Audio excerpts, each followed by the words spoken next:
Hello everyone, कैसे हो सब लोग। देखो, पेपर बहुत पास में आ चुका है, अगस्त के अंदर पेपर है, अपने पास टाइम नहीं है। उससे पहले मैंने सोचा था कि आप लोगों को मैंने 2024 का बोला था कि CAPF करवा दूंगी, तो वो वाला मैंने पेपर करवा दिया, वो पब्लिश भी हो चुका था। 2014 है उसका जो थर्ड पार्ट मेरे से डिलीट हो गया था वो भी मैंने अपलोड कर दिया, वो भी हो जाएगा। उसके बाद आज ये जो मैं बनाने वाली हूँ बहुत शॉर्ट वीडियो रहेगा। इसके अंदर मैंने आपसे पहले तो पूछा था कि टेलीग्राम पर मैंने आपको मैसेज करा था कि किसी को भी कोई क्वेश्चन पूछना हो तो पूछ लेना, लेकिन ऐसा किसी ने ऐसा कुछ पूछा नहीं। तो पूछा नहीं मतलब किसी के पास कोई डाउट नहीं है तो कुछ बताने का भी नहीं है इसके अंदर। लेकिन यहाँ पर मैं आपको थोड़े से कुछ टॉपिक्स बता रही हूँ, इंश्योर करना कि आप वो टॉपिक्स कवर कर लो। क्योंकि ये जो मैंने वीडियो बनाया ना, देखो इससे पहले जो मैंने 2024 के अंदर जो वीडियोस बनाए थे उसके अंदर मैंने ना एंड के अंदर जैसे पॉलिटी हो गया, हिस्ट्री हो गया, और जो पर्टिकुलरली सब्जेक्ट ज्योग्राफी हो गया, एनवायरमेंट हो गया, ज्योग्राफी एनवायरमेंट का साथ में बनाया था, मैथ्स रीजनिंग हो गई, तो उसके जो क्वेश्चन आए थे उसके साथ मैंने टॉपिक्स बताए थे आपको कि ये टॉपिक्स हैं। और देखो यहाँ से इतने क्वेश्चन पूछे गए हैं, जैसे ग्रेविटी है तो ग्रेविटी जो ग्रेविटेशनल फोर्स है तो ग्रेविटेशनल फोर्स से इतने क्वेश्चन पूछे गए हैं। पॉलिटी में आप देखोगे प्रेसिडेंट से क्या क्या क्वेश्चंस है। तो यहाँ पर मैं वैसे नहीं करी, पर्टिकुलरली सब्जेक्ट का नहीं बना रही, बस मैं आपको यहाँ पे एकदम सिंपली ब्रीफ कर रही हूँ सारी चीज़ों को। अगर किसी को भी देखना है तो वो पॉलिटी वगैरह वाला देख लेना, उसके अंदर वॉइस थोड़ी सी कम है। पर वो जो वीडियो मैंने बनाया था जैसे हिस्ट्री पॉलिटी वगैरह का हो गया, आप CAPF की प्लेलिस्ट के अंदर जाओगे, उसके अंदर आपको एंड के अंदर सारी वीडियोज़ मिल जाएंगे। लेकिन वहाँ पर क्या हो रहा था कि वॉइस का बहुत इशू है। मुझे भी पता है, पहले मैंने वीडियोज़ बनाए थे तो उसमें वॉइस इतनी थी नहीं, मैंने आपको बहुत बार बता रखा है कि वॉइस के अंदर इशू आ रहा था, मुझे समझ नहीं आ रहा था। अभी शायद थोड़ी सी बेटर हुई है। तो मैंने आपको सब्जेक्ट वाइज बता रखा था कि इस टॉपिक से इतने क्वेश्चन है, इस टॉपिक से ऐसे क्वेश्चन आए हैं, आपको ऐसे ऐसे प्रिपेयर करना है। तो मैं पर्टिकुलरली सब्जेक्ट्स का नहीं बना रही क्योंकि वो वहाँ पे मैंने ऑलरेडी बना रखा है। मैं यहाँ पे सिर्फ आपको एकदम सिंपलाइज कर रही हूँ चीज़ों को कि आपको कैसे कैसे करना है। बस एक बार ये देख लो, मुझे नहीं पता ये कितने टाइम तक का बनेगा, कोशिश करूँगी इसको बहुत जल्दी कर दूँ ताकि एक बार आप ओवरव्यू ले लोगे तो जब आप चीज़ों को रिवाइज करोगे तो आप ये देख लेना कि जो टॉपिक उन्होंने बताया उसमें से कोई छूट तो नहीं रहा है। अब ये जो टॉपिक्स मैंने इंक्लूड करे हैं ये सिर्फ वही टॉपिक्स हैं जिनसे PYQ में क्वेश्चन पूछे गए, पहली बात। दूसरी बात इस वीडियो में ऐसी है कि ऐसे क्वेश्चंस हैं जो टॉपिक्स छूट गए लेकिन मैंने यहाँ पे इंक्लूड नहीं किए। जैसे बहुत सारे सब्जेक्ट्स के अंदर अदर्स के अंदर आते हैं, तो अदर के अंदर मैंने अच्छे से एक्सप्लेन कर रखा है।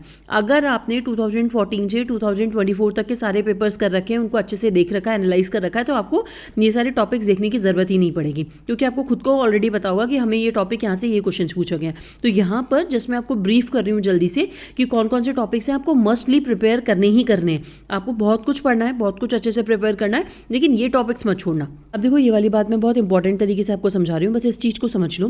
देखो पढ़ना आपको बहुत कुछ होता है। देखो एग्जामिनर जो बनाने वाला है, पेपर बनाने वाला है, वो हम में से किसी को भी नहीं पता होता। ना तो 10th बोर्ड में पता था, ना 12th में पता था, ना हमें अपने इंजीनियरिंग वगैरह या फिर आप जो भी एग्जाम्स देते हो उसके अंदर ना कॉम्पिटिशन एग्जाम्स में हमें नहीं पता होता पेपर क्या होता है। बस हमारे पास थोड़ा सा सिलेबस होता है, उससे हम गाइडेंस ले सकते हैं कि हमें कैसे प्रिपेयर करना है। और वो अब तरीका कैसे होगा, वो यहाँ पे सिलेबस में भी इतना कुछ मेंशन नहीं होता। तो हम PYQ को देखेंगे कि PYQ में ये टॉपिक्स हमसे पूछे गए हैं, तो ये टॉपिक्स तो हमें प्रिपेयर करने ही हैं, ये छोड़ के नहीं जाने। इसके अलावा कुछ और आ जाता है तो वो तो देख लेंगे हमने प्रिपेयर करा या नहीं करा, लेकिन ये मस्ट टॉपिक्स होते हैं जो हमें कभी भी छोड़ के नहीं जाने। अब ऐसा मैं इसलिए कह रही हूँ क्योंकि देखो यहाँ पर अगर आप थोड़ा सा सिलेबस देखोगे, मैंने यहाँ पे सिलेबस लगा रखा है। देखो अब ये बात मैं क्यों कह रही हूँ, मैं आपको थोड़ा सा एक एग्जांपल देती हूँ, मैं उससे आपको ये बात समझाती हूँ, थोड़े से अच्छे से समझना। एग्जांपल मेरे माइंड में अभी रिसेंटली आया था कि मैं सोच रही थी इस वीडियो के अंदर मैं क्या प्रिपेयर करूँगी, बट मैं सोच रही थी मैं अपनी बात को प्रूफ कैसे करूँगी, मैं आपको वो बात समझाती हूँ। फॉर एग्जाम्पल थोड़े से ध्यान से सुनना। देखो जैसे फॉर एग्जाम्पल कोई भी क्रिमिनल है, कोई भी टेररिस्ट है, या फिर कोई भी है ऐसा कोई पर्सन है। जैसे फॉर एग्जांपल अपन किसी भी टेररिस्ट वगैरह की बात कर लेते हैं, उसने इस डेट को क्राइम कर दिया। क्राइम करने के बाद वो क्या हो गया, वो वहाँ से भाग के चला गया। अब जो पर्सन वहाँ से भाग के गया उसके बारे में हमारी कोई नॉलेज नहीं है, हमें बस इतना पता है कि यहाँ पे ये क्राइम हुआ है। अब जो पुलिस है, पुलिस उसे पकड़ेगी कैसे, वो धीरे धीरे क्या करेगी, यहाँ पे क्राइम सीन पर जाएगी, वो देखेगी कि क्या क्या चीज़ें यहाँ पे हुई है, फिर धीरे धीरे उसके पास्ट में से रिपोर्ट निकालना शुरू करेगी, वो उसके पास्ट को विजिट करना शुरू करेगी, पास्ट को विजिट करेगी, उसके घर को पास जाएगी, उसके जो घर का पता लगाएगी, घर के पास जाएगी, उसके जो फैमिली मेंबर्स हैं, उसके जो नेबर्स रहते हैं, उसने स्कूलिंग कहाँ से करी, उसके कौन कौन साथ में रहा, वो कौन सी इंटरनेट यूज़ कर रहा था, कौन से सिम यूज़ कर रहा था। तो धीरे धीरे वो क्या करेगी, बैकवर्ड जाना शुरू करेगी, और बैकवर्ड जाने से शुरू करने से उसको क्या होगा, थोड़े थोड़े से क्लू मिलते जाएंगे, और उन क्लू से वो फाइनली उस तक पहुँचेंगी। ऐसे ही होता है। जैसे कोई भी क्रिमिनल्स वगैरह होते हैं, या फिर कोई भी हमला होने वाला था, या फिर कुछ भी चीज़ हुई होती है, तो वो लोग कैसे काम करते हैं, वो ऐसे काम करते हैं कि कनेक्शंस ढूंढने की कोशिश करते हैं कि इससे ये कनेक्शन बैठा है, इससे ये लिंक बैठा है, इससे ये लिंक बैठा है। तो धीरे धीरे जैसे लिंक बैठते जाते हैं वैसे वैसे क्या होता जाता है कि वो चीज़ें कनेक्ट करती जाती है और उनको जो फाइनली क्रिमिनल होता है उसको पकड़ने में हेल्प होती जाती है। और वो कैसे करा जाता है, अगर इस डेट पे कोई भी क्राइम हुआ है या फिर इस डेट पे कुछ भी होने वाला है तो हम क्या करते हैं, उसके पास्ट में विजिट करते हैं। आपने कभी भी मूवीज़ वगैरह में भी देखा होगा तो यही चीज़ होती है, हम कनेक्शंस बैठाने की कोशिश करते हैं। अच्छा, पहले वो दुबई में गया था, सपोज कोई पर्सन है जो टेररिस्ट था, उसका लिंक मिला दुबई से देखा, फिर हमने उसने कहाँ से टेरर फंडिंग के लिए कहाँ से पैसा उठाया, तो हम उसके पास जाते हैं कि वो पैसा कहाँ से आया, फिर हम उसको पकड़ते हैं। तो धीरे धीरे ये लिंक बैठता जाता है। हम फ्यूचर में तो नहीं जा सकते कि वो अब कहाँ पर है, हम क्या जाते हैं, पास्ट में विजिट करते हैं। तो जो PYQ होते हैं ना, बेसिकली वो पास्ट में विजिट करने का तरीका होता है जिससे हम इस लिंक तक पहुँच पाएँ। जैसे हम क्रिमिनल, जो पुलिस होती है वो क्रिमिनल को ढूंढती है, वैसे ही यहाँ पे क्या होता है, हमें थोड़ा सा लिंक मिल जाता है, हमें थोड़ा सा आइडिया हो जाता है कि जो एग्जामिनर है उसका माइंडसेट कैसे वर्क कर रहा है, वो कैसे क्वेश्चंस बना रहा है, हमें थोड़ी सी हेल्प हो जाती है अच्छा सा परफॉर्म करने के अंदर। हमें थोड़ा सा हमारा जो माइंडसेट होता है वो खुल जाता है कि शायद पेपर ऐसा आ सकता है। इसलिए PYQs बहुत इंपॉर्टेंट होते हैं, हर पेपर के लिए ये इंपॉर्टेंट होते हैं। ठीक है, ये बात समझ में आ गई। और कहीं कहीं तो क्वेश्चन रिपीट भी हो जाते हैं। अब देखो, ये तो हो गया, चलो ठीक है। अब यहाँ पे सबसे बड़ा होता है कि हमारे पास सिलेबस गिवन होता है। जब किसी भी क्रिमिनल को पकड़ने जाती है तो वहाँ पे ये नहीं होता कि वो इसी एरिया से मिलेगा, लेकिन यहाँ पे तो हमें सिलेबस दे रखा है, तो सिलेबस तो मेंशन है, तो सिलेबस में हमें सब पता चल जाता है। लेकिन अगर आप यहाँ पे थोड़ा सा देखोगे तो सबसे पहले इंडियन पॉलिटी को देखो। इंडियन पॉलिटी के अंदर क्या दे रखा है, the question shall aim to test candidates knowledge of the countries political system and the constitution of India, social system and the public administration, economic development in India, regional international security issue and human right including at its indicator. अब ये वाला जो topic है ये बहुत ज़्यादा vast है, इसके अंदर क्या क्या पढ़ना है, क्या क्या चीज़ें नहीं पढ़नी, क्या छोड़ सकते हैं, वो हमें कौन बताएगा, प्रीवियस ईयर्स पेपर्स बताएंगे। मेरी ये बात समझ में आ गई। तो इंडियन पॉलिटी का आपने सिलेबस देख लिया। The question shall aim to test candidates knowledge of the country political system and the constitution of India, social system, public administration, economic development in India, regional international security issues and human right including its indicators. अब देखो, ये वाला तो अपने पास syllabus हो गया। अब इस सिलेबस के अंदर हमें क्या क्या बेसिकली पढ़ना है वो मैं टॉपिक्स मैंने समराइज कर दिए, एक बार वो टॉपिक देख लेना। और अगर टाइम नहीं हो तो मत देखना, अगर हो टाइम तो वो वाला वीडियो जाके देख लेना, पॉलिटी वाला, जिसमें मैंने सब्जेक्ट के हिसाब से बताया है। वॉइस थोड़ी सी कम है, उसको कैसे भी करके मैनेज कर लेना। अब देखो, यहाँ पे मैं आपको बता रही हूँ, जैसे सबसे पहले यहाँ पे कंस्टिट्यूएंट असेंबली आपको प्रिपेयर करना है, fundamental rights, fundamental duties, DPSP। देखो, सबसे पहले एक बात बताती हूँ, जो फंडामेंटल राइट्स है, अभी मैं इसका एग्जाम्पल भी दूंगी, और फंडामेंटल ड्यूटीज और DPSP, इनके आपको आर्टिकल्स याद होने चाहिए बहुत अच्छे से। इनको इनडायरेक्ट क्वेश्चंस इस पे पूछे जाते हैं, वो क्वेश्चंस आपको पता होने चाहिए, आपको बहुत प्रैक्टिस होनी चाहिए। और इनके जो आर्टिकल्स हैं या फिर फंडामेंटल ड्यूटीज में क्या क्या लिखा हुआ है, DPSP में क्या क्या लिखा हुआ है, वो आपको ऑन टिप्स होना चाहिए। फंडामेंटल ड्यूटीज़, राइट्स और DPSP ये बहुत इंपॉर्टेंट होते हैं, आपको टिप्स में होने चाहिए, इसके आर्टिकल्स याद होने चाहिए, आपको इसके इनडायरेक्ट क्वेश्चंस याद होने चाहिए। प्रेसिडेंट, अब प्रेसिडेंट के अंदर आप क्या क्या पढ़ोगे, इनका इलेक्शन कैसे हो रहा है, पार्डनिंग पावर इनके पास क्या क्या है, इनका ऑर्डिनेंस मेकिंग पावर इनके पास क्या क्या है, इनका इम्पीचमेंट कैसा होता है।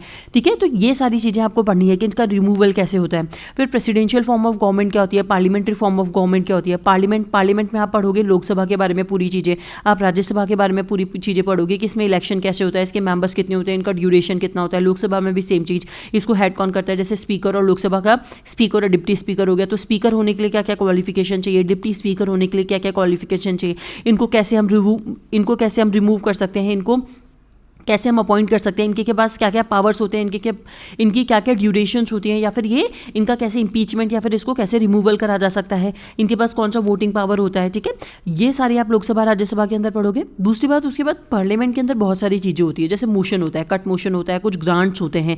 फिर उसके बाद बजट के लिए क्या क्या प्रोसेस चाहिए होती है, वो चीज़ आप इसके अंदर पढ़ोगे। इसके अंदर आप बिल्स के बारे में, फाइनेंस बिल के बारे में पढ़ोगे। और सबसे इंपॉर्टेंट आता है मनी बिल। मनी बिल को हाईलाइट कर लो, जितनी बार स्टार लगा सकते हो। ठीक है, मनी बिल बहुत इंपॉर्टेंट है, इससे बहुत बार क्वेश्चन पूछे गए। मनी बिल्स के बारे में पढ़ोगे, पार्लियामेंट का सेशन कितने टाइम होता है, क्या क्या मोशंस चलते हैं, कट मोशंस वगैरह के अंदर होते हैं, सेंश्योर मोशन होता है, कॉन्फिडेंस नो कॉन्फिडेंस मोशन होता है, वोटिंग होती है, तो वो कौन कौन सी होती है, तो पार्लियामेंट आपको कवर करना है। यहाँ पे कमिटेड लिख दिया, ये कमिटीज़ आएगा। ठीक है, यहाँ पे कमिटीज़ आएगा, तो कमिटीज़ के अंदर आपको EEE आएगा, फिर ऐसा आएगा। तो यहाँ पे कमिटीज़ के अंदर आपको पढ़ना है, जैसे एस्टिमेट कमेटी क्या होती है, पब्लिक अकाउंट कमेटी क्या होती है, बिजनेस कमिटीज़ क्या होती हैं, ये सारी कमिटीज़ पढ़नी है। सुप्रीम कोर्ट और हाई कोर्ट बहुत ज़्यादा इंपॉर्टेंट है। सुप्रीम कोर्ट, हाई कोर्ट और फैमिली और डिस्ट्रिक्ट कोर्ट से एक एक दो बार क्वेश्चन पूछा है, तो इतना ज़्यादा तो नहीं है, लेकिन आपको कवर करना है। सुप्रीम कोर्ट और हाई कोर्ट के अंदर जैसे इनके जो जज है उनकी क्वालिफिकेशन क्या होती है, रिमूवल क्या होता है। अब देखो, एक और बात बताती हूँ, अभी हाई कोर्ट का एक केस चल रहा है कि एक जज जो थे उनके घर पर बहुत ज़्यादा कैश मिला हुआ है, कैश मिला है ना, जलावा उसको किसी ने जलाया था, कुछ रिपोर्ट हो गई है, तो वहाँ पर इम्पीचमेंट की बात हो रही है, उनको हटाने की, रिमूवल की बात हो रही है। तो ये क्वेश्चन थोड़ा इंपॉर्टेंट बन जाता है क्योंकि वो न्यूज़ से भी है। तो इनका सिलेक्शन, इम्पीचमेंट, रिमूवल कैसे हो, इनको रिमूव कैसे करना है, इनके क्या क्या पावर होते हैं और पार्डनिंग पावर कितना होता है, इनके अंदर कौन कौन से आर्टिकल्स हैं, तो आपको सारे याद करने हैं। पंचायत और म्यूनसिपैलिटीज़ बहुत इंपॉर्टेंट है, पंचायत स्पेशली बहुत ज़्यादा इंपॉर्टेंट है। म्यूनसिपैलिटी से आर्टिकल से रिलेटेड क्वेश्चन पूछ लिए थे इन्होंने कि ये वाला आर्टिकल बताओ किसके लिए, किसके लिए, किसके लिए। तो आर्टिकल्स आपको याद होने चाहिए। जेड करके कुछ है, जेड आई वगैरह, आप थोड़ा सा देखना है इसको, है ना। तो पंचायत और म्यूनसिपैलिटीज़ में, पंचायत सीरियल देखा है, पंचायत का सीज़न 4 या 5 आ रहा है, पता नहीं मुझे, तो मैंने तो उसका फर्स्ट सीज़न भी नहीं देखा पंचायत का, लेकिन ये बहुत इंपॉर्टेंट है पंचायत की। मतलब मैंने सुना है रेटिंग वेटिंग भी बहुत अच्छी है। एक बार देख रही थी, बस एक एपिसोड देखा था, पता नहीं सब लोग देख रहे थे, तो मैं बोली ये कौन सा सीरीज़ है, तब बताया था कि पंचायत है, तब मुझे पता चला, थोड़ा सा अच्छा लगा था, लेकिन फिर मुझे कभी टाइम भी नहीं मिला और मैंने अभी तक देखा भी नहीं है। तो कभी शायद टाइम मिलेगा तो देखूंगी पंचायत का। नीना गुप्ता है ना उनके अंदर, उसके अंदर। तो पंचायत, आप ये वाला जो चीज़ है ना, पंचायत को बहुत अच्छे से प्रिपेयर करना है। ये सारे बहुत इंपॉर्टेंट टॉपिक्स हैं जो आपको प्रिपेयर करने हैं। फिर यहाँ पे भी कमिटीज़, ये गलत लिखा हुआ है, इसको कमिटीज़ रिलेटेड टू रिफॉर्म, जैसे कोई एडमिनिस्ट्रेटिव ARC कमेटी आई थी, आपको उसके बारे में पढ़ना है। तो ये जो कमिटीज़ आई थी, जो पेपर में आई हुई हैं, वो आपको अच्छे से कंप्लीट करना है। फेमस केसेस हो गए, जैसे केशवानंद भारती सबको पता होता है, मेनका गांधी केस आपको करना है, और फिर केशवानंद भारती, फिर चंपकम दुराई राजन केस है, और बहुत सारे केसेस में मैंने क्वेश्चंस करवाए हैं। तो CDS वाले में ज़्यादा केसेस पूछे गए, तो आप वहाँ पे देख लेना। तो ये जो केसेस फेमस हैं वो सारे आपको करने। इमरजेंसी से एक ही क्वेश्चन पूछा था 2023 के अंदर बस, लेकिन पढ़ लेना इसको, थोड़ा सा इंपॉर्टेंट है। Constitutional and non constitutional body बहुत अच्छे से प्रिपेयर करना। कॉन्स्टिट्यूशनल बॉडी कौन कौन सी होती हैं, जैसे UPSC हो गया, फिर कोई भी UPSC हो गया, इलेक्शन कमीशन हो गया, फाइनेंस कमीशन हो गया, तो ये सारी कॉन्स्टिट्यूशनल बॉडीज़ होती है। नॉन कॉन्स्टिट्यूशनल बॉडीज़ कौन कौन सी होती है, वुमेन कमीशन हो गया, NHRC हो गया, SC ST वाला कमीशन हो गया। तो आप ये सारी चीज़ें पढ़ना, तो उनके बारे में डिटेल्स पढ़ना, उनका कैसे बनी, उनके अंदर क्या क्या क्वालिफिकेशंस चाहिए होती हैं उनके मेंबर्स की, उनकी क्या क्या ड्यूरेशंस होती हैं, क्या क्या पावर होते हैं। तो ये वाले अगर सारी चीज़ें आप बेसिकली तैयार कर लोगे तो मैं आपको कह सकती हूँ कि 60 से 70% आपका पूरा सिलेबस इसका कंप्लीट हो जाएगा। और कुछ क्वेश्चन जो होते हैं वो इनडायरेक्ट भी आते हैं, तो इनडायरेक्ट क्वेश्चन जब आपने PYQ करे होंगे तो आपको आइडिया हो गया होगा कि कैसे क्वेश्चन आते हैं, तो आपका ये सारी चीज़ें हो जाएगी। ठीक है, तो आई होप ये चीज़ समझ में आ गई होगी कि पॉलिटी में क्या क्या करना है। देखो, पंचायत के अंदर पैसा एक्ट वगैरह भी है, उसके प्रोविजंस भी हैं, वो भी आपको कवर करने हैं। ग्राम पंचायत क्या होती है वो भी आपको करना है, कवर करना है, सारे एक्ट्स वगैरह भी करने हैं। तो पंचायत मतलब पूरा पंचायत, ऐसा नहीं सिर्फ पंचायत के बारे में पढ़ लिया, उसके अंदर पैसा एक्ट जो आ रहा होता है, उसके क्या क्या रिफॉर्म्स हुए, उससे कौन कौन सी कमिटीज़ रिलेटेड है, वो सारी आपको प्रिपेयर करनी है। तो पॉलिटी ये चीज़ समझ में आ गई, इतना तो समझ में आ गया होगा। तो ये पूरा पॉलिटी और इसको बहुत अच्छे से करना। अब देखो यहाँ पे मैं आपको 2024 बता रही हूँ, बस 2024 का पेपर है, तो इसके अंदर 125 क्वेश्चन आए थे। 125 क्वेश्चन तो मैंने नहीं लिए, लेकिन मैं आपको कुछ चीज़ें बता रही हूँ जो आपको समझनी है। अब देखो यहाँ पे आर्टिकल्स पूछा है इन्होंने, सिविल सर्विस के अंदर जो चाहिए होते हैं, तो ये आर्टिकल आप UPSC वगैरह का पढ़ोगे तब आपको ये चीज़ पता चल जाएगी कौन सा आर्टिकल है। आर्टिकल पर डायरेक्टली क्वेश्चन है। मैंने आपको बताया था कि कमिटीज़ होनी चाहिए, जैसे इन्होंने पूछ रखी है कि एडमिनिस्ट्रेटिव रिफॉर्म कमेटी, होवर, और ये वाली कमेटी अभी तक मैंने पेपर्स में नहीं देखी थी, लेकिन अब आ गई हैं, तो अब रिपीट होंगी, तो आपको ये पता होनी चाहिए। फिर उसके बाद देखो यहाँ पे पार्ट 3 के बारे में पूछा है, तो आपको पता होना चाहिए क्या होता है पार्ट 3, फंडामेंटल राइट्स होता है। तो फंडामेंटल राइट्स के बारे में आपको सारी चीज़ें पता होनी चाहिए। तो वो वाले जो टॉपिक्स आपको मैंने करवाए हैं, तो वो सारी चीज़ें अच्छे से प्रिपेयर होनी चाहिए। ठीक है, फिर उसके बाद नेक्स्ट वाला देखो अपने पास क्या आता है। अब उसके बाद मैं नेक्स्ट वाला आपको क्या बता रही हूँ, ज्योग्राफी। अब देखो ज्योग्राफी का थोड़ा सा सिलेबस देखो, यहाँ पे क्या लिखा हुआ है, इंडिया और वर्ल्ड ज्योग्राफी, सिर्फ इतना लिखा हुआ है, और एक लाइन में इन्होंने पूरा सिलेबस बता रखा है। The question shall cover the physical, social, economic aspects of geography pertaining to India and the world. यानी फिजिकल आपको इंडिया का भी पढ़ना है, वर्ल्ड का भी पढ़ना है, सोशल भी पढ़ना है, और वर्ल्ड का भी, इंडिया का भी, इकोनॉमिक भी पढ़ना है, इंडिया और वर्ल्ड का भी, तीनों चीज़ें आपको कवर करनी है, इंडिया और वर्ल्ड की। इंडिया और वर्ल्ड की आपको ये सारी चीज़ें कवर करनी है ना। अब देखो ये कैसे पता चलेगा कि हम क्या पढ़ें और क्या छोड़ें, तो ये बहुत वास्ट सी चीज़ हो जाती है ना। अब देखो मैं आपको थोड़ी सी चीज़ें यहाँ पे हिंट दे रही हूँ, ये आपको प्रिपेयर करना ही करना है, बाकी चीज़ें भी आपको प्रिपेयर करनी है, लेकिन यहाँ पे ये करना है। जैसे आप सबसे पहले अपन फिजिकल की बात करते हैं। फिजिकल के अंदर आपको सॉइल और वेजिटेशन का करना है। सॉइल में जैसे आपको कैरेक्टरिस्टिक्स दे दी जाएंगी कि ये चीज़ें कैरेक्टरिस्टिक्स हैं, ये चीज़ें कैरेक्टरिस्टिक्स हैं, तो आप बताओ अच्छा ये कौन सी सॉइल है। जैसे उन्होंने ब्लैक सॉइल पे अपन ने क्वेश्चन कराया, वेजिटेशन दे दी जाएगी कि ऐसी ऐसी कैरेक्टरिस्टिक्स हैं, वेजिटेशन बताओ, या फिर इस पर्टिकुलरली रीजन में कौन सी वेजिटेशन पाई जाती है।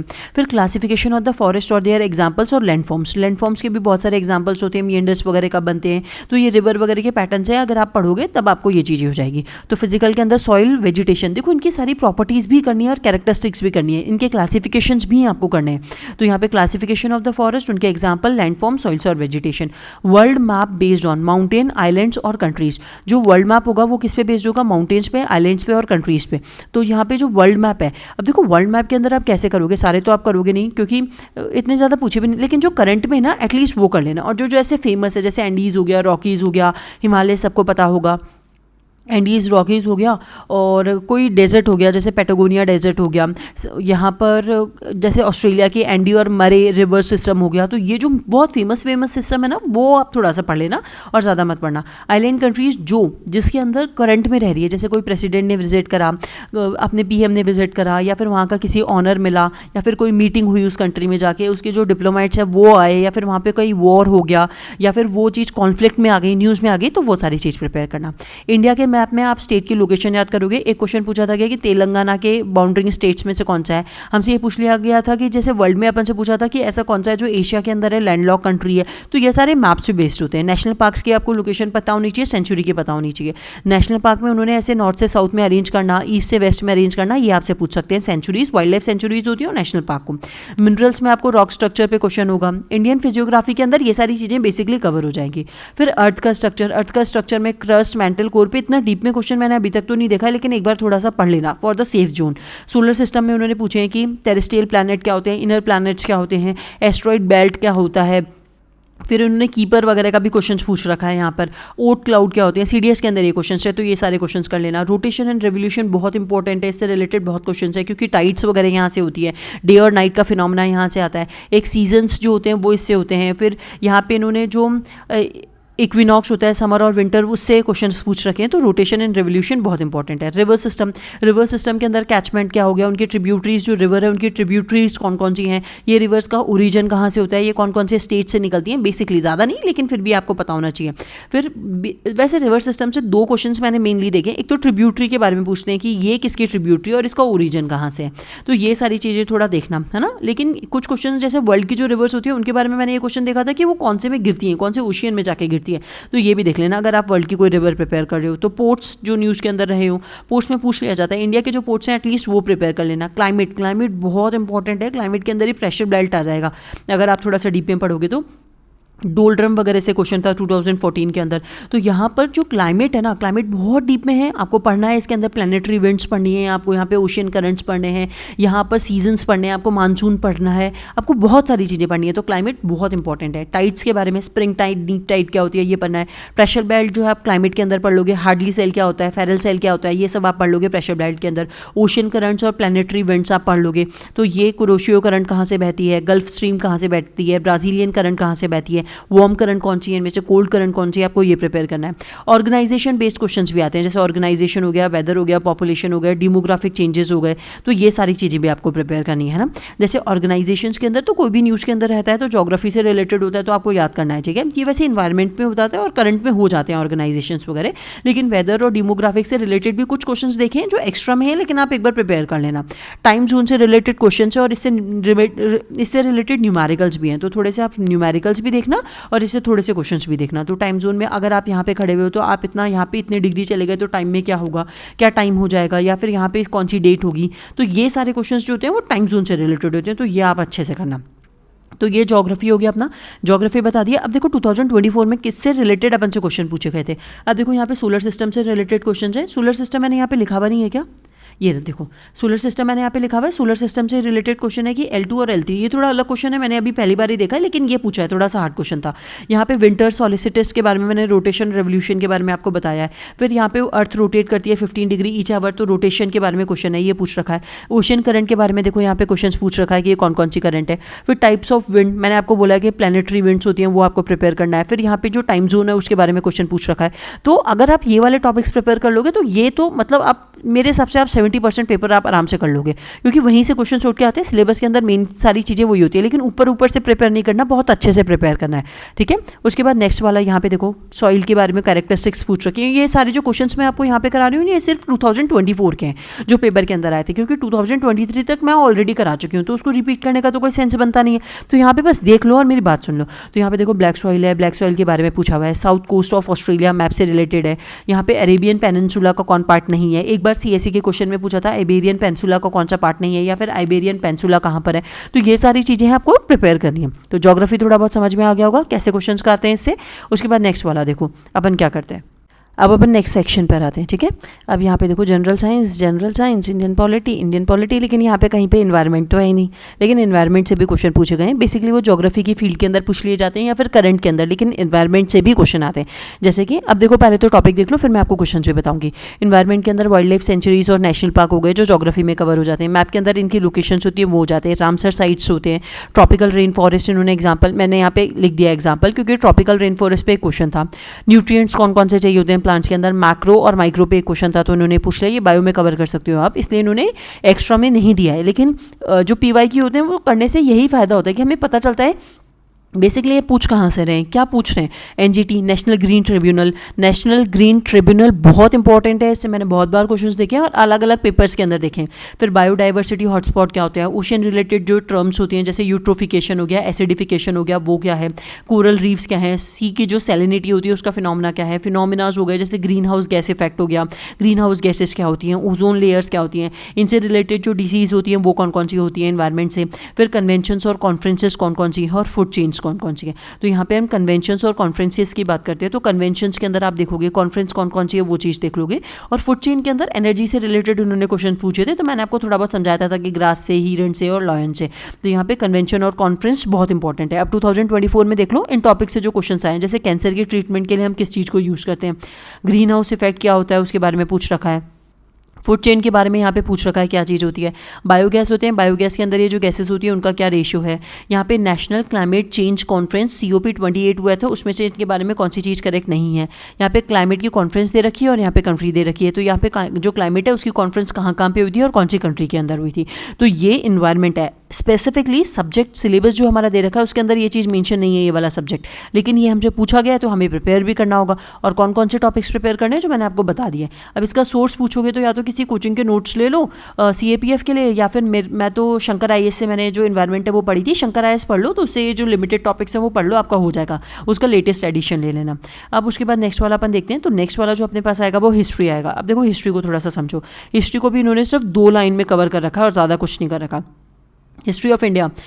This question will broadly cover the subject in its social, economic and political aspects. This shall also include the areas of the growth of nationalism and the freedom movement. तो यहाँ पर जो आप बात करोगे हिस्ट्री ऑफ इंडिया की, इसके अंदर यहाँ पे क्या हो जाएगा कि सब्जेक्ट जो है वो सोशल, इकोनॉमिक और पॉलिटिकल एस्पेक्ट्स में होंगी, और इसके अंदर जो एरियाज होंगे वो ग्रोथ ऑफ नेशनलिज्म, यानी जो 1857 के जो आप गांधीयन एरा पढ़ोगे, नेशनलिज्म जब आज़ादी के बारे में बात करी गई थी, फ्रीडम मूवमेंट के बारे में बात करी गई थी, वो पढ़ोगे। तो वो सारी, अब इसके अंदर देखो कहीं पे भी ancient, medieval, art and culture कुछ भी नहीं है, तो वो अपन को देखना पड़ेगा। वो कैसे पता चलेगा? ऑब्वियस सी बात है PYQ से। ये सिलेबस बहुत शॉर्ट लिखते हैं और इनका मुझे ऐसा लगता है ये इनकी है ना तकनीक होती है, इनके है ना ये तरीका होता है इनका, मतलब आप ये कह सकते हो कि इनकी ये तकनीक होती है, तरीका होता है बच्चों को, मतलब एक तो बहुत ज़्यादा सिलेबस इतना शॉर्ट एंड स्वीट कर दिया है, इसके अंदर जितना जो पढ़ सकता है, देखो जितना कम इन्फॉर्मेशन होगी ना उतना ही ज़्यादा लोगों में कन्फ्यूजन होगा और उतना ही ज़्यादा लोग आप में डर बैठाने की कोशिश करेंगे। कोचिंग्स वगैरह में मैंने बहुत सारे वीडियोस देखे थे, जब मैं पढ़ती थी तो लोग बोलते थे अरे ये इतना बड़ा, ये इतना कुछ नहीं होता, बस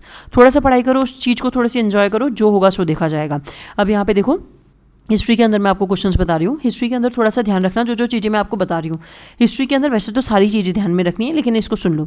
सबसे पहले हड़प्पा सिविलाइजेशन के बारे में क्वेश्चन था, तो हड़प्पा के अंदर उन्होंने पूछा था, जैसे आर्ट एंड कल्चर से रिलेटेड हो गया, सील से रिलेटेड एक क्वेश्चन था, वहाँ पर उन्होंने पशुपति सील था, फिर उन्होंने कुछ पोर्ट्स वगैरह से भी रिलेटेड, धोलावीरा वगैरह से सिविल सर्विस के अंदर क्वेश्चन पूछे गए, इनकी एक्सक्यूवेशन किसने कराया, तो हड़प्पन सिविलाइजेशन किस तरीके से बेटर है, तो यहाँ पर ये चीज़ पूछी गई थी। वैदिक एरा और महाजनपद एरा आते हैं, उसके अंदर क्या क्या टर्म्स एंड कंडीशंस हैं। महाजनपद एरा के अंदर वहाँ पे कैपिटल्स पूछी जा सकती हैं, उनका पुराना नेम क्या था वो पूछा जा सकता है, उनकी location north to south arrange करने के लिए पूछी जा सकती है, ईस्ट और वेस्ट अरेंज करने के लिए पूछी जाती है। बुद्धिज्म और जो जैनिज्म है वो बहुत ज़्यादा इंपॉर्टेंट है। बुद्धिज्म और जैनिज्म में से भी मुझे इंपॉर्टेंट बुद्धिज्म लगता है क्योंकि मैंने इसके बहुत क्वेश्चंस देखे हैं और रिपीटिव देखे हैं हर पेपर के अंदर, तो ये आपको बहुत अच्छे से पढ़ना है। उनका जन्म कब हुआ था, उनकी जो काउंसिल्स हुई थी वो कहाँ कहाँ हुई थी, बुद्धिज्म और जैनिज्म दोनों की याद करनी है। जैनिज्म के जो महागुरु हुए थे उनके बारे में बात करनी है, उनके कौन कौन से लोग थे, मतलब जैनिज़्म में कौन कौन से लोग थे वो उसके बारे में आपको बात करनी है ना। फिर अशोका एरा के अंदर उनके जो माइनर और मेजर एडिक्ट्स हैं या फिर जो पिलर्स हैं उससे ज़्यादा क्वेश्चंस होते हैं, तो आपको वो पढ़ना है। और एक और अर्थशास्त्र के बारे में 2024 में मैंने आपको बताया था कि जो चाणक्य ने लिखी हुई है उसके बारे में आप थोड़ा सा पढ़ना, तो वो आपको बुक के बारे में मैंने आपको PDF भी अटैच कर दिया था, तो आप उसको थोड़ा सा एक बार गो थ्रू कर लेना, वो इंपॉर्टेंट है। संगम और सतवाहन एरा के बारे में आपको पढ़ना है कि संगम एरा के अंदर कौन कौन सी लिटरेचर वगैरह आई थी, सतवाहन एरा के अंदर क्या क्या स्पेशलिटीज़ थी, क्या क्या इसकी कैरेक्टरिस्टिक्स थी। आर्ट एंड कल्चर एक ऐसा पार्ट है जो बहुत ज़्यादा वास्ट है, इसके अंदर इससे रिलेटेड ऊपर जितने भी मेडाइवल हिस्ट्री आती है और जो एंशिएंट हिस्ट्री आती है उससे रिलेटेड जितनी भी चीज़ें होती हैं वो आर्ट एंड कल्चर में डाल दी जाती है। और उससे रिलेटेड बहुत सारे क्वेश्चन, जैसे फतेहपुर सीकरी से क्वेश्चन पूछ लिया उन्होंने, अकबर ने कब कब क्या चीज़ इस्टेब्लिश करी थी, कुतुब मीनार से क्वेश्चन था, शायद सिविल सर्विस में था, CAPF में तो शायद मुझे याद नहीं है, लेकिन होगा भी। तो यहाँ पर ये क्वेश्चन आर्ट एंड कल्चर बहुत ज़्यादा वास्ट होता है, कॉइन से रिलेटेड क्वेश्चन पूछ लिए उन्होंने, तो वो आपको जितना आप प्रिपेयर कर सकते हो उतना प्रिपेयर करना। सुल्तान पीरियड में खलजी और तुगलक के बारे में उन्होंने, देखो जब अपन मिडाइवल के अंदर आते हैं तो एक तो सुल्तानेट पीरियड होता है और एक मुगल होता है, फिर उसके बाद आता है भक्ति मूवमेंट आ जाता है और थोड़ा सा मराठास भी आ जाते हैं एंड में। तो यहाँ पर सुल्तानेट पीरियड के अंदर खिलजी से क्वेश्चन मिला मुझे यहाँ पे और तुगलक से क्वेश्चन मिला, और जो बाकी लोधी वगैरह हैं उनसे मुझे क्वेश्चन नहीं मिला। लेकिन ऐसा नहीं है आपको करना नहीं है, करना है आपको, लेकिन खिलजी और तुगलक को छोड़ के मत जाना, क्योंकि खिलजी भी बहुत ज़्यादा फेमस है, तुगलक भी है। लेकिन बाय चांस इस बार एग्जामिनर का दिमाग हो जाए कि उसको स्लेव से पूछना है, स्लेव डायनेस्टी से, तो वो उससे पूछ ले, तो आपको ये सारा करना है। फिर भक्ति मूवमेंट आपको अच्छे से प्रिपेयर करना है। मुगल के अंदर मैंने यहाँ पे लिखा नहीं है क्या, अरे मुगल मैं भूल गई, मुगल तो बहुत इंपॉर्टेंट है। मुगल के अंदर जितने भी क्वेश्चंस पूछे गए थे वो अकबर से पूछे गए थे, तो यहाँ पे एक और चीज़ ऐड कर लेना, मैं यहाँ पे ऐड कर दूंगी, तो मुगल जो एरा है आप उस चीज़ को ऐड कर लेना, ठीक है। फिर यहाँ पे भक्ति मूवमेंट के बारे में बहुत सारे क्वेश्चंस कहे हैं। फिर गांधी मूवमेंट तो बहुत इंपॉर्टेंट है, जो नेशनल मूवमेंट शुरू हो जाता है, तो ये आपको यहाँ पे सारी चीज़ें याद करनी है। Reforms and their organisations, Rabindranath Tagore, reforms and their organisations में आपको याद करने हैं राजा राम मोहन राय की, स्वामी विवेकानंद की, तो ये सारी चीज़ें आपको याद करनी है, ठीक है।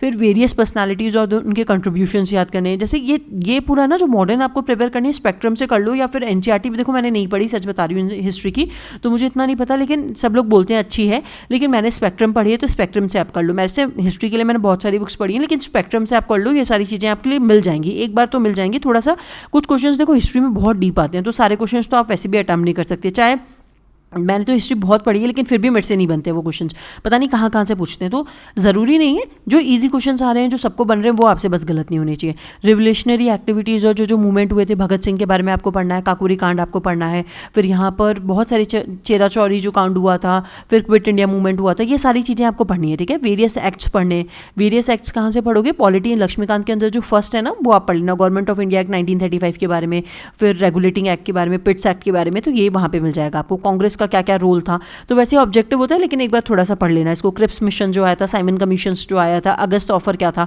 तो ये सारी शिमला कॉन्फ्रेंस क्या हुई थी, ये सारी चीज़ें आपको पता होनी चाहिए। इनके बारे में बहुत अच्छे से डीप में पढ़ना। नेशनल मूवमेंट ज़्यादा इंपॉर्टेंट होता है, लेकिन ये सबसे पहले देखो हिस्ट्री पढ़ने का सबसे अच्छा तरीका बता देती हूँ। सबसे पहले आप मॉडर्न को कवर करो, मॉडर्न के बाद आपको अगर टाइम मिल जाए तो आप एंशिएंट को कवर करो, और एंशिएंट के बाद टाइम मिल जाए तो आप मिडाइवल को कवर करो, क्योंकि जो सीक्वेंस रहता है वो हमेशा मॉडर्न के क्वेश्चन हमेशा ज़्यादा रहते हैं, एंशिएंट के रहते हैं, फिर मिडाइवल के रहते हैं। लेकिन फिर बोल रही हूँ क्लॉज लगा के, क्योंकि UPSC एग्जामिनर है, एग्जामिनर पे डिपेंड करता है उसको क्या करना है, तो वो मिडाइवल के भी ज़्यादा दे सकता है, एंशिएंट के भी। मैं आपको ये जनरल तरीका बता रही हूँ, मैं ये नहीं बोल रही कि आप मिडाइवल छोड़ के चले जाओ, करना है अगर आपके पास टाइम है तो आपको करना पड़ेगा, और अगर सिलेक्शन लेना है तो ठीक है। और अच्छे से प्रिपेयर करो, और नहीं भी हो रहा तो टेंशन मत लो, बस आराम से पेपर करो और थोड़ी सी पढ़ाई करो और चिल मारो। अब यहाँ पे देखो आप, जैसे यहाँ पे इन्होंने लिटरेचर के अंदर तिलक मंजरी, निघंटू और जानकी हरण के बारे में पूछ लिया, यहाँ पे राउंड टेबल कॉन्फ्रेंस के बारे में पूछ लिया इन्होंने, गवर्नमेंट ऑफ इंडिया एक्ट 1935 के बारे में पूछ लिया, जूनागढ़ इंस्क्रिप्शन के बारे में पूछ लिया इन्होंने, ट्रैवलर्स के बारे में पूछा। ट्रैवलर्स आर्ट एंड कल्चर के अंदर जो ट्रैवलर्स हैं वो ज़रूर पढ़ना। ट्रैवलर से अब्दुल रजाक के बारे में इन्होंने पूछा है, मार्को पोलो के बारे में इन्होंने पूछा है, तो कहाँ से आए थे, उन्होंने क्या क्या बताया है, वो सारी चीज़ें पढ़ना, ठीक है। ये NCERT में दे रखा है, अच्छे से मिल जाएगा। ये जो एराज हुए थे उनके बारे में, यहाँ पे अर्थशास्त्र, कौटिल्य के जो अर्थशास्त्री उसके बारे में, रॉलेट एक्ट जो आया था 1990 के अंदर, वो चीज़ पूछना, वो चीज़ अच्छे से पढ़ना। तो एक्ट्स वगैरह ये सारी चीज़ें पढ़ना, तो ये हो जाएगा। ये 2024 के अंदर ये सारे क्वेश्चंस पूछ रखे हैं। फिर उसके बाद अपन जंप करते हैं नेक्स्ट वाले सेक्शन के अंदर। सेक्शन देखते हैं। नेक्स्ट सेक्शन अपना जो है वो इकोनॉमिक्स है। अब देखो यहाँ पे थोड़ा सा सिलेबस को देखो। सिलेबस में क्या लिखा हुआ है, इंडियन पॉलिटी के साथ एक तो मेंशन कर रखा है इकोनॉमी को, ठीक है। यहाँ पे सिर्फ इतना लिखा हुआ है, public administration for economic development in India, regional and international security issues and the human right including it's indicator. सिर्फ इकोनॉमिक डेवलपमेंट, क्योंकि ये जो रीजनल और इंटरनेशनल सिक्योरिटी है IR के अंदर पढ़ते हैं, यानी पॉलिटी का पार्ट हो जाती है। ह्यूमन राइट जो है वो भी हम बात करते हैं IR के अंदर ही बात करते हैं बेसिकली, क्योंकि यहाँ पे फंडामेंटल राइट्स वगैरह की बात करी जाती है। तो यहाँ पर इकोनॉमी से सिर्फ इन्होंने इकोनॉमिक डेवलपमेंट लिख रखा है और इसमें और कुछ भी मेंशन नहीं है सिलेबस में। अब क्या क्या पढ़ें और क्या नया पढ़ें ये कैसे समझेंगे, वही PYQ टॉपिक्स बता रही हूँ, उनको बहुत अच्छे से प्रिपेयर करना। और इसके अंदर क्या होता है, इकोनॉमिक्स का मैंने पहले भी सोर्स बता रखा है। मैंने तो मनोराल सर के जो फ्री में वीडियो है ना यूट्यूब्स, वो देख लो, शायद उससे आपका हो जाएगा। CAPF तो निकल जाना चाहिए, लेकिन उन मतलब आज थोड़ा सा अगर डीप में पढ़ सकते हो तो रमेश सिंह भी अच्छी बुक बोलते हैं। मैंने वो भी पढ़ी है, स्टार्टिंग में बहुत पहले पढ़ी थी, लेकिन फिर बाद में मुझे लगा कि इससे कोई मतलब नहीं होना, तो मैंने मनोराल सर का पढ़ा था, क्योंकि मुझे तो सिविल देना था। लेकिन यहाँ पे आप देख सकते हो इसको कैसे भी आपको करना है ना। यहाँ पे देखो ग्लोबलाइजेशन, उसके बारे में कैरेक्टरिस्टिक्स जो है पूछ रही गई है। प्राइस इलास्टिसिटी क्या होती है, उस पर क्वेश्चन आया था। लॉ ऑफ डिमिनिशिंग क्या होता है, उस पर क्वेश्चन आया था। एग्रीकल्चर और MSP जो दी जाती है गवर्नमेंट द्वारा, उस पर क्वेश्चन था। डिमांड और कमांड पॉलिटी पे क्वेश्चन आया हुआ था। बजट और इकोनॉमिक सर्वे आपको अच्छे से प्रिपेयर करना है। बजट से भी क्वेश्चन था, इकोनॉमिक सर्वे से भी क्वेश्चन था। बैंकिंग की जो टर्म्स होती हैं, जैसे ये होता है CRR होता है, SLR होता है, रेट्स होती है, रेपो रेट होती है, रिवर्स रेपो रेट होती है, रेपो रेट होती है, फिर यहाँ पे मॉनेटरी पॉलिसी होती है। ऐसी बहुत सारी चीज़ें होती है जो बैंकिंग से रिलेटेड है, आपको वो सारी प्रिपेयर करनी है। कमिटीज़ जो बैंकिंग सेक्टर से रिलेटेड है, या फिर किसी ने रिपोर्ट दी है, या फिर कुछ जो इंपॉर्टेंट कमिटीज़ रिलेटेड हैं जो पूछी गई हैं, वो एटलीस्ट कर लेना है। इसके अंदर इनकम क्या होती है, इनकम के अंदर आपको नेशनल वगैरह की इनकम क्या होती, इनकम से जो रिलेटेड कॉन्सेप्ट होंगे जिसमें अपन नेशनल इनकम वगैरह के बारे में बात करते हैं, वो कर लेना। यहाँ पे मैंने GDP वगैरह लिखा हुआ है, इसी के अंदर मेंशन है GDP क्या होता है, NNP क्या होता है। तो ये सारी जो चीज़ें आपको प्रिपेयर करनी है। और फाइनेंस कमीशन से 2 क्वेश्चन पूछे गए 2024 में, यानी finance commission 15th finance commission से पूछे गए थे। तो फाइनेंस कमीशन भी आपको अच्छे से प्रिपेयर करना है, ठीक है। तो जो रिसेंटली फाइनेंस कमीशन चल रहा होगा, जिसने कोई रिपोर्ट दी होगी, या फिर जो करंट में अभी फाइनेंस कमीशन है करंट में, आपको वो बहुत अच्छे से प्रिपेयर करना है। जैसे देखो यहाँ पे बर्डन ऑफ टैक्स के बारे में बात करी गई है। यहाँ पे इंडियन ऑर्डर में जो है डिसेंडिंग ऑर्डर में अरेंज करना है। यहाँ पे सोर्स ऑफ डिमांड के बारे में बात करी गई है। यहाँ पे 15th फाइनेंस कमीशन के बारे में बात करी गई है, 14th और 15th के बारे में बात करी गई है। यहाँ पे स्टेट फाइनेंस कमीशन के बारे में, 15th फाइनेंस कमीशन के बारे में बात करी गई है। यहाँ पे कोई स्कीम आई है जैसे प्रधानमंत्री मुद्रा योजना, उसके बारे में बात करी गई। मॉनेटरी पॉलिसी के बारे में बात करी गई है। यहाँ पे कैपिटल रिसिप्ट जो होता है उसके अंदर बात करी गई है। तो ये सारी चीज़ पढ़ना। यहाँ पर देखो, यहाँ पे मैंने स्कीम्स नहीं लिखी हैं, तो यहाँ पे स्कीम्स भी लिख लेना। स्कीम्स जो करंट में चल रही होंगी तो वो भी याद करना है। तो इकोनॉमिक्स के अंदर यहाँ पे मैंने जो स्कीम नहीं लिख रखी, तो 12th पॉइंट में लगा के यहाँ पे स्कीम्स भी लिख लेना और ये चीज़ भी याद करना। तो स्कीम्स जो करंट में चल रही होगी वो करंट अफेयर में वैसे भी अपन कर लेते हैं शायद, इसलिए मैंने यहाँ पे मेंशन नहीं करा, लेकिन स्कीम्स भी याद करना। अब अपन आते हैं उसके बाद अपना नेक्स्ट सेक्शन पे। नेक्स्ट सेक्शन पे रहोगे तो उसके बाद अपने पास यहाँ पे पॉलिटी हो गया, इकोनॉमिक्स हो गया, हिस्ट्री हो गया, वर्ल्ड ज्योग्राफी हो गया। अब जो अपन आते हैं वो आते हैं अपन साइंस पे। तो साइंस के अंदर अगर आप देखोगे तो यहाँ पे देखो जनरल साइंस। अब देखो ये वाला पेपर मैंने ऐसे क्यों लगा रखा है, क्योंकि जब आप सिलेबस को जो उसका नोटिफिकेशन आता है उसका 16 पेज नंबर है, तो ये मैंने वहीं से लिया है 16 पेज नंबर, और ये 17 पेज नंबर है। तो ये बीच में ऐसा क्रॉस था, तो मैंने इसको एडिट नहीं करा, मैंने ऐसे ही रहने दिया, क्योंकि मैं आपको बता सकूँ कि आपको सिलेबस जाके चेक करना है तो 16 पेज नंबर पर जाना जो नोटिफिकेशन का, उस पर आप ये देख लोगे। तो जनरल साइंस में, अब जनरल साइंस में देखो, the question will be set to test general awareness, scientific temper, comprehension and appreciation of scientific phenomena of the everyday observations, including new areas of importance like information technology, biotechnology, environmental science। यहाँ पे जो biotechnology है उससे related बहुत ज़्यादा questions पूछे गए हैं, तो वो अच्छे से प्रिपेयर करना है। अब देखो यहाँ पे मैंने क्या करा है, डिवाइड कर दिया है डिफरेंट चीज़ों के अंदर, तो आपको वो चीज़ें देखनी है कि मतलब जैसे फिजिक्स के अंदर क्या क्या क्वेश्चन पूछे गए हैं, केमिस्ट्री में कितने क्वेश्चन हैं। यहाँ पे अपन कंप्यूटर के अंदर भी देखेंगे, कंप्यूटर सिलेबस में मेंशन नहीं है, लेकिन कंप्यूटर जो है वो साइंस के अंदर बेसिकली आ जाता है। तो यहाँ पे फिजिक्स में देखेंगे, केमिस्ट्री में कैसे टर्म्स पे क्वेश्चन हैं, हम बायोलॉजी देखेंगे, और यहाँ पे हम कंप्यूटर देखेंगे। तो ये 4 पोर्शन अपन यहाँ पे देखेंगे। तो सबसे पहले तो देखो थर्मोडायनेमिक्स से जो लॉ रिलेटेड है उनसे क्वेश्चन पूछा गया है। Forces, gravitational force, centrifugal force से जो फिनोमेना बेस्ड होते हैं, या फिर ग्रेविटेशनल फोर्स पे तो ऐसे क्वेश्चन है, मून पे चले जाएंगे तो क्या होगा, फ्रीली फॉलिंग ऑब्जेक्ट जो होगा उसकी क्या होगी। तो ये सारे क्वेश्चन करने। न्यूमेरिकल भी पूछा गया है ग्रेविटेशनल फोर्स पे, तो वो आपको कंप्लीट करना है। वो आपको कवर करना है। Phenomena, total internal reflection, refraction के बारे में बात करिए, रिफ्लेक्शन के बारे में, कोलाइडल सॉल्यूशन क्या होता है, टिंडल इफेक्ट क्या होता है, ये सारी चीज़ें आपको पता होनी चाहिए। टोटल फ्लोरेंस क्या फिनोमेना होता है, प्रिज्म वगैरह भी मैंने यहाँ पे लिखा हुआ है, देखो प्रिज्म से जो 7 लाइट का होता है वो सारे फिनोमेनाज क्या होते हैं, जो एनसीईआरटी के अंदर फिनोमेनाज वगैरह दे रखे हैं वो सारे आपको प्रिपेयर करने हैं। इसका जो साइंस को प्रिपेयर करने का सबसे बेस्ट सोर्स एनसीईआरटी होती है। इलेक्ट्रोमैग्नेटिक वेव्स क्या होती है, इलेक्ट्रोमैग्नेटिक वेव से बहुत सारे क्वेश्चन है, तो एक फ्रीक्वेंसी और वेवलेंथ वाला मैंने आपको अरेंज करने वाला क्वेश्चन कराया था। एक्सरे होता है, विजिबल होता है, इंफ्रारेड होता है, उसके अंदर जो इलेक्ट्रोमैग्नेटिक वेव का जो असेंडिंग और डिसेंडिंग ऑर्डर होता है उस पर बहुत सारे क्वेश्चंस पूछे गए हैं, वो अच्छे से करना। न्यूटन्स का लॉ करना, मोशंस करना, मोशन से रिलेटेड जितने भी क्वेश्चंस हैं न्यूमेरिकल्स वगैरह वो करना। फ्लेमिंग्स का राइट हैंड थंब रूल वगैरह करना, उस पर क्वेश्चंस पूछे गए हैं। न्यूमेरिकल्स पूछे गए हैं रेसिस्टेंस पे, इमेज के फॉर्मेशन पे, लेंस का और मिरर, अगर मिरर ऐसा रखा हुआ है और या फिर लेंस के ऑब्जेक्ट यहाँ पे तो कहाँ पे इमेज बनेगी, लेंस है मिरर है तो आपको ये क्वेश्चंस करने हैं। मिरर पे तो नहीं थे शायद, लेंसेज पे ज़्यादा क्वेश्चंस है। रेसिस्टेंस पैरेलल के अंदर ऐसे लगा दिया है, और पैरेलल के अंदर तो इसमें इक्विवेलेंट रेसिस्टेंस क्या होगा उस पे क्वेश्चंस हैं, ठीक है। फिर आईज और उसके जो डिफेक्ट्स होते हैं उस पे क्वेश्चंस है। फोकल लेंथ वाले जो क्वेश्चंस है वो आई के अंदर कवर हो जाएगा, लेकिन फोकल लेंथ कितनी होगी तो उस पर भी क्वेश्चन पूछा गया है। मिरर और लेंस की इमेज के फॉर्मेशन पे मैंने यहाँ पे इमेज फॉर्मेशन लिख दिया है, न्यूमेरिकल भी आया हुआ है, और यहाँ पे फॉर्मेशन पे मैंने जैसे बताया ना, यहाँ पे ये ऑब्जेक्ट खड़ा हुआ है या फिर पर्सन खड़ा हुआ है तो उसकी इमेज कैसी बनेगी, इरेक्ट बनेगी या फिर इरेक्ट बनेगी, अपोजिट डायरेक्शन में बनेगी या फिर कहाँ पे बनेगी, इन लार्ज बनेगी, तो वो सारी चीज़ें। सिंपल हार्मोनिक मोशन पे इन्होंने न्यूमेरिकल पूछा हुआ था तो ये चीज़ पता होनी चाहिए। पेंडुलम जो है उस पर भी क्वेश्चन पूछा गया है। प्रिज्म पे आपको पता होना चाहिए। न्यूक्लियर रिएक्टर जो फ्यूजन और फिजन होता है उस पर आपको रिएक्शन पता होना चाहिए कि इसके एग्जांपल्स क्या हैं, कि सन के अंदर कौन सा हो रहा है, जब हम यूरेनियम का यूज़ करते हैं तो कौन सा यूरेनियम यूज़ करते हैं और कौन कौन से रिएक्शंस वहाँ पे हो रहे होते हैं। जैसे यहाँ पे देखो जो वेवलेंथ से रिलेटेड उन्होंने क्वेश्चन पूछा है, पर फोटोन मैंने आपको बताया था इलेक्ट्रोमैग्नेटिक वेव वाला। फिर यहाँ पे फिनोमेना इलेक्ट्रोमैग्नेटिक इंडक्शन से रिलेटेड कौन सा है, तो ट्रांसफॉर्मेट मतलब इलेक्ट्रोमैग्नेटिक इंडक्शन पे के फिनोमेना पे कौन बेस्ड रहता है, कौन काम करता है, तो वो चीज़ आपको पता होनी चाहिए। तो यहाँ पे ये सारे क्वेश्चन है। फिर उसके बाद केमिस्ट्री देखो, केमिस्ट्री में केमिकल रिएक्शन से रिलेटेड ज़्यादा क्वेश्चंस थे।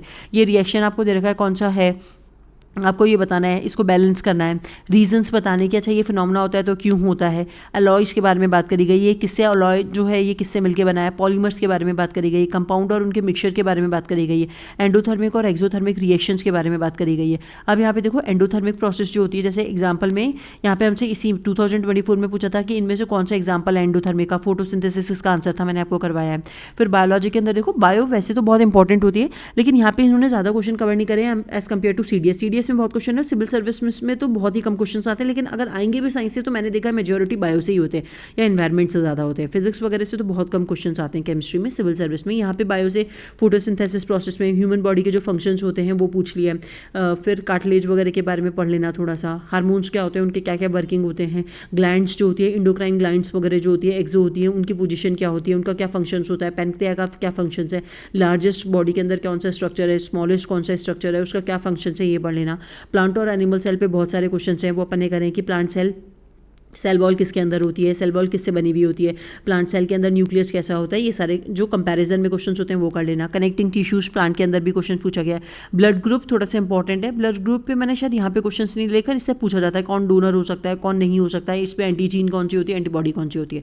अब देखो यहाँ पे जैसे हमसे पूछा गया जो प्लांट टिश्यू के अंदर गार्ड सेल होता है वो किसके अंदर प्रेजेंट होता है, तो ये क्वेश्चन 2024 का था, तो टिश्यूज वगैरह पूछे हैं। अब देखो कंप्यूटर के अंदर है ना, जितने भी मैंने आपको पेपर्स कराए उसके अंदर हर ईयर में अलग अलग क्वेश्चन पूछे हैं, मतलब तो और थोड़ा सा लेवल पूछा है, ऐसे इजी सी क्वेश्चंस नहीं पूछे उन्होंने, थोड़े से लेवल पे पूछे हैं। जैसे रजिस्टर क्या होता है, ट्रांजिस्टर क्या होता है, फ्लिप फ्लॉप क्या होता है, डायोड क्या होता है, मैंने तो ये सारी पढ़ रखी है, मेरे पास जो ब्रांच थी इलेक्ट्रॉनिक्स थी तो ये सारी चीज़ें मुझे पता है मेरे को तो, लेकिन जिन लोगों को नहीं पता होगी तो ये सारी चीज़ें पढ़ना। एप्लीकेशन लेयर भी मैंने पढ़ रखी है, मुझे याद नहीं थी लेकिन ये मैंने पढ़ रखा है। ऑपरेटिंग सिस्टम क्या होता है, प्रोग्रामिंग लैंग्वेज क्या होती है, ऑडियो और वीडियो के जो एक्सटेंशंस होते हैं वो क्या होते हैं, वो याद रखना। एक और क्वेश्चन छोटा सा कर लेना कि बाइनरी को अगर आप डेसिमल में कन्वर्ट करोगे तो बाइनरी सिस्टम जो है ना 0-1 वाला, उसको थोड़ा सा पढ़ लेना, थोड़ा सा कन्वर्जन पढ़ लेना, इजी वाला जो होगा अगर चांस पूछ लिया जाए तो आपको पता होना चाहिए। अब देखो जैसे यहाँ पे पूछा इन्होंने नॉन प्रोसीजरल लैंग्वेज कौन सी है, लैंग्वेज के बारे में, एक्सटेंशन पूछ लिया, वीडियो फाइल्स को कन्वर्ट करने के लिए कौन सा चाहिए होता है, कंप्रेशन करने के लिए कौन सा चाहिए होता है, तो ये सारी चीज़ें आपको पता होनी चाहिए। तो ये वाला मैंने आपको बता दिया है, फिर ये वाला तो वैसे ही बता चुकी हूँ आपको। अब यहाँ पे देखो अब नेक्स्ट वाला सेक्शन करते हैं। नेक्स्ट वाला सेक्शन जो है वो अपना है करंट अफेयर से रिलेटेड। अब यहाँ पे करंट अफेयर के अंदर अगर आप देख लोगे तो करंट अफेयर्स में देखो इन्होंने क्या लिखा हुआ है, current events of national and international importance, the question will test the candidates awareness of current events of national and international importance in the broad areas of culture, music, art, literature, sports, governance, societal and development issue, industry and the business, globalization and interplay among the nations। तो इनके बारे में बात करी गई है। तो ये करंट इवेंट्स और नेशनल करंट में तो बहुत पढ़ना होता है, बतेरे बतेरी चीज़ें होती हैं और ये क्वेश्चन को थोड़ा सा टफ भी करते जा रहे हैं। तो आप थोड़े से क्वेश्चन के देख लो, मीन कहाँ कहाँ से पूछे जाते हैं, वो आपको प्रिपेयर करना ही कर रहे हैं, लेकिन करंट को आप जितना स्ट्रॉन्ग कर सकते हो वही करो, बार बार उन चीज़ों को पढ़ते जाओ, होता जाएगा आराम से। अब करंट का सोर्स मुझसे किसी ने पूछा था, लेकिन मुझे बताया नहीं किसी ने कि क्या कौन सा बेस्ट सोर्स होता है, मुझे पता भी नहीं है कि करंट का भी क्या सोर्स होता है बेस्ट।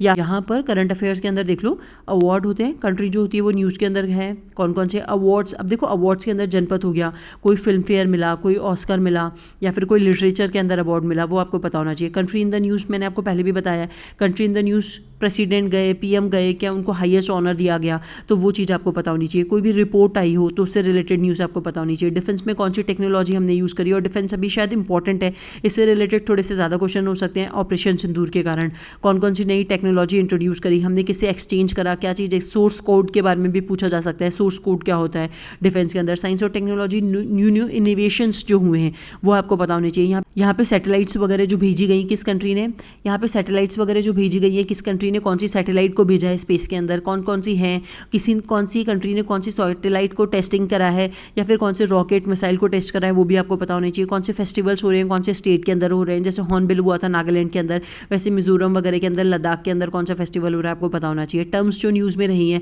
जैसे क्वेश्चन आपने देखा होगा कि उन्होंने पूछा था शायद क्लिक जैकिंग कौन सी टर्म है, जेल ब्रेकिंग क्या टर्म है, किससे रिलेटेड है, वो आपको पता होना चाहिए। स्पोर्ट्स में किसको अवार्ड मिला, कौन सी ट्रॉफी हुई, उसमें कौन विनर हुआ। तो सबसे पहले तो विनर पूछते थे, अब पूछने लग गए हैं कि उसका जो सेकंड वाला है वो कौन है, या फिर आपको पूछ लेते हैं ये कहाँ पर होने वाला है। ओलंपिक्स होने वाले हैं तो ओलंपिक से रिलेटेड क्वेश्चन हो जाएंगे। कोई मीटिंग हो रही है सीनियर्स लोगों की, कोई स्पेशल मीटिंग, जैसे क्वेट की अभी आज की न्यूज़ है कि क्वेट की मीटिंग हुई है, उसके अंदर सारे जो चारों देशों हैं उन्होंने कंडेम करा है जो पहलगाम के अंदर टेरर अटैक हुआ था, तो वो मीटिंग्स के बारे में आपको पता होना चाहिए। पर्सन इन द न्यूज़, किसी की डेथ हो गई, किसी को कोई अवार्ड मिल गया, किसी ने बहुत अच्छा काम कर लिया, जिसको इंटरनेशनल रिकॉग्नाइजेशन मिल गया, जिसके काम को मिल गया, तो आपको वो पता होना चाहिए। स्कीम्स देखो मैंने यहाँ पे लिखा है, लेकिन ये इकोनॉमिक्स का पार्ट भी है। कोई भी गवर्नमेंट में नई स्कीम लॉन्च करी है, बहुत इंपॉर्टेंट स्कीम है, तो आपको अच्छे से प्रिपेयर करना है, उसके अंदर क्या क्या प्रोविजंस है, किसके लिए है।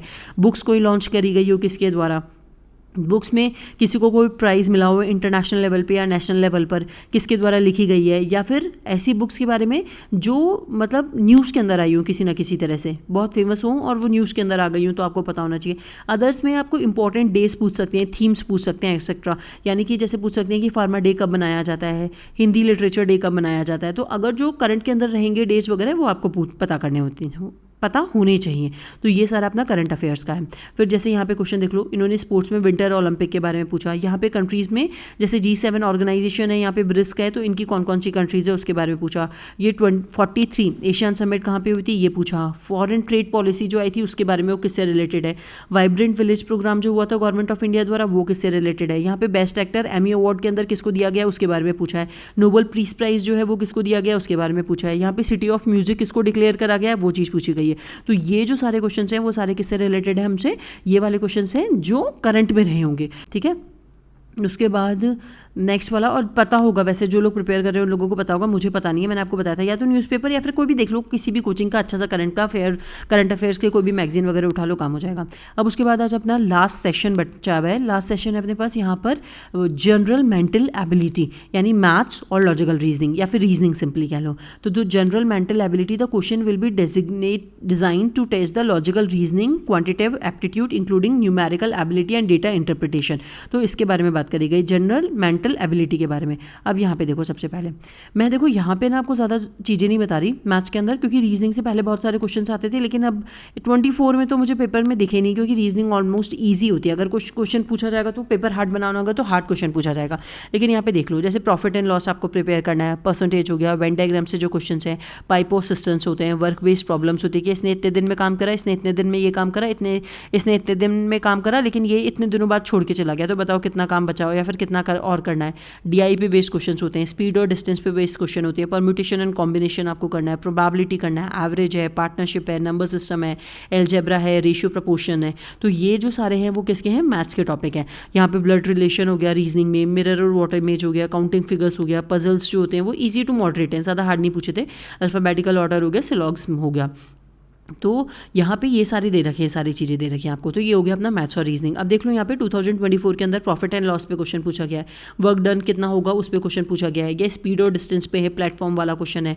फिर यहाँ पर रेशियो एंड प्रपोर्शन पे ये क्वेश्चन पूछा गया है, ये वेन डायग्राम पे रिलेटेड क्वेश्चन पूछा गया है। तो यहाँ पर ये जो सारी चीज़ें हैं ना, मैंने ये छोटा सा वीडियो आपको इसलिए बनाया क्योंकि आपको थोड़ा सा आइडिया हो जाए कि कितने इंपॉर्टेंट टॉपिक्स हैं और वो कैसे कैसे हैं, हमें कितनी प्रैक्टिस करनी है।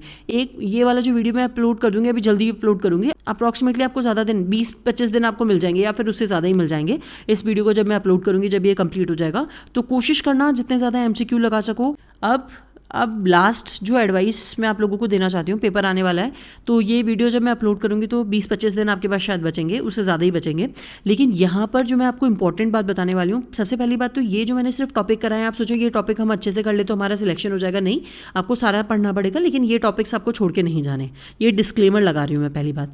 दूसरी बात ये कि बिल्कुल भी टेंशन मत लेना, पेपर आ रहा है तो ये मेरी फाइनल एडवाइस है। देखो, जो आपने मेहनत करी है ना, बस अपनी मेहनत जितना आप कर सकते थे आपने उतना कर लिया, अपनी मेहनत पे बिलीव करो।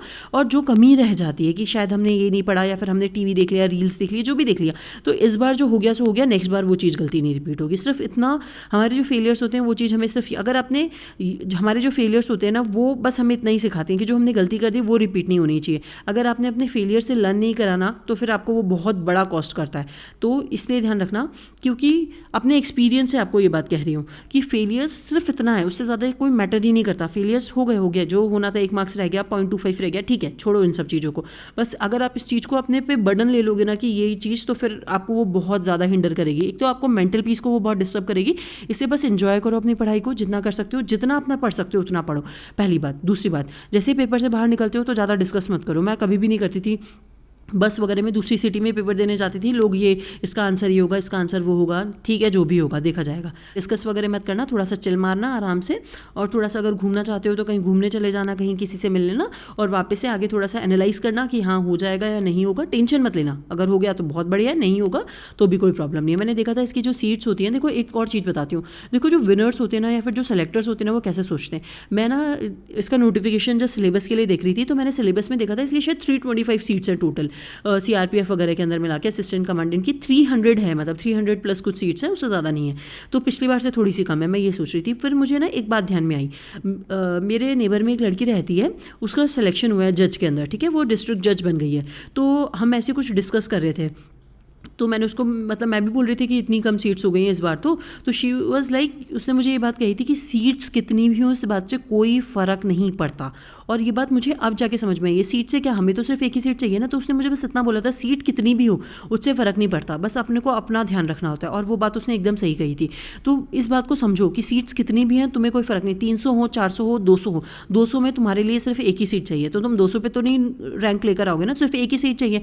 बस अपनी थोड़ी सी मेहनत करो और अपना एटीट्यूड हमेशा पॉजिटिव रखो और थोड़ा सा चिल मारो, जो होगा सो देखा जाएगा। थोड़ी अच्छी पढ़ाई करो, पढ़ाई पे थोड़ा सा अपना कंसंट्रेट ज़्यादा करो और अपने आप पे थोड़ा सा ज़्यादा बिलीव करो, जितना बिलीव करना चाहिए उससे ज़्यादा बिलीव करो। उससे ज़्यादा मैं कुछ कह नहीं सकती। मैंने बोला था अगर कोई रिलेटेड कोई प्रॉब्लम है या फिर क्वेश्चन है तो पूछ लो, किसी का मैसेज नहीं है, यानी सिर्फ किसी को कोई भी प्रॉब्लम नहीं है, कोई भी डाउट नहीं है, तो बस सिर्फ इतना कहूँगी कि आराम से पढ़ो, मस्त पेपर देकर आओ, जो होगा सो बाद में देखा जाएगा। एक लास्ट बात कहना चाहूँगी, बारिश हो रही है बाहर, बहुत अच्छा मौसम हो रहा है। एग्ज़ाम्स ना हमारी लाइफ का एक बहुत छोटा सा पार्ट होते हैं जिसको हम बहुत बड़ा बना लेते हैं, और ये जो बड़ा बनाते हैं ना, यही हमारी सबसे ज़्यादा मिस्टेक होती है। एग्ज़ाम्स सिर्फ बस इतना सोचना पेपर के अंदर कि एग्ज़ाम्स मेरी लाइफ का बहुत छोटा सा पार्ट है। बहुत सारे लोग ये बात कहते हैं कि एग्ज़ाम्स डिटरमाइन नहीं करते हैं, फेलियर वगैरह, ये सब अभी थ्योरेटिकल बातें लगती है, मुझे भी लगती थी, लेकिन बाद में जब आपको रियलाइज़ होता है ना तो थोड़ी देर हो जाती है। तो बस इतना ध्यान रखना, एग्ज़ाम हमारी लाइफ का बहुत छोटा सा पार्ट है। हमारी लाइफ बहुत बड़ी है, हमें बहुत कुछ करना होता है, हमारी लाइफ के अंदर बहुत कुछ हम कर सकते हैं, हमारी बहुत ज़्यादा कैपेबिलिटीज़ होती हैं। हम बस ये होता है कि जब हम एग्ज़ाम देने गए, क्या तो हम में थोड़ी सी कमी रह जाती है, कमी नहीं रहती, कभी कभी हम बहुत ज़्यादा अच्छा करते हैं, परफॉर्म अच्छा करते हैं, लेकिन कभी कभी ऐसा होता है कि लक हमारे फेवर के अंदर नहीं होता, और इसमें हमारा कोई फॉल्ट नहीं होता। तो बस थोड़ा सा चिल मारो, मस्ती रहो और बहुत अच्छे से पढ़ाई करो, बहुत अच्छे से पेपर देकर आओ। और लास्ट में सिर्फ इतना ही कहना चाहती हूँ, मुझे पता है आप अच्छा से परफॉर्म करोगे, सब अपना बेस्ट परफॉर्म करते हैं, चिल मारो एकदम बस, और बहुत खुश रहो, क्योंकि शायद मुझे ऐसा लगता है कि खुश रहना सबसे ज़्यादा ज़रूरी है। और ज़्यादा हैप्पी रहो, बहुत ज़्यादा काम रहो, बहुत इन्जॉय करो लाइफ को, क्योंकि जो एज जो हम पढ़ाई पढ़ाई में या फिर इतनी टेंशन्स में निकाल देते ना, ये वापस नहीं आएगी। और ये मुझे ऐसा लगता है ये बहुत प्रेशियस मोमेंट है आपकी लाइफ का। तो बहुत ज़्यादा एंजॉय करो, बहुत ज़्यादा खुश रहो, जो होगा सो देखा जाएगा। इस वीडियो को बस यहीं पे खत्म करते हैं, नेक्स्ट वीडियो में मिलूंगी मैं आपसे। तब तक के लिए thank you and have a nice day. Next video जो भी होगा देखेंगे, CDS का भी हो सकता है या फिर जो भी होगा। वैसे CDS अभी कंप्लीट नहीं हुआ है तो CDS में मिलूंगी शायद, CDS के वीडियो पहले कंप्लीट करूंगी, उसके बाद देखेंगे कि क्या करना है। तो यहाँ पर ये इस वीडियो के साथ मैं यहीं पे खत्म करती हूँ। All the very very best to your exams. मुझे पता है अच्छा सा परफॉर्म करोगे, बट टेंशन मत लो, जो होगा सो अच्छा ही होता है। All the very very best to exam. ठीक है, चलो मिलते हैं फिर नेक्स्ट वीडियो में।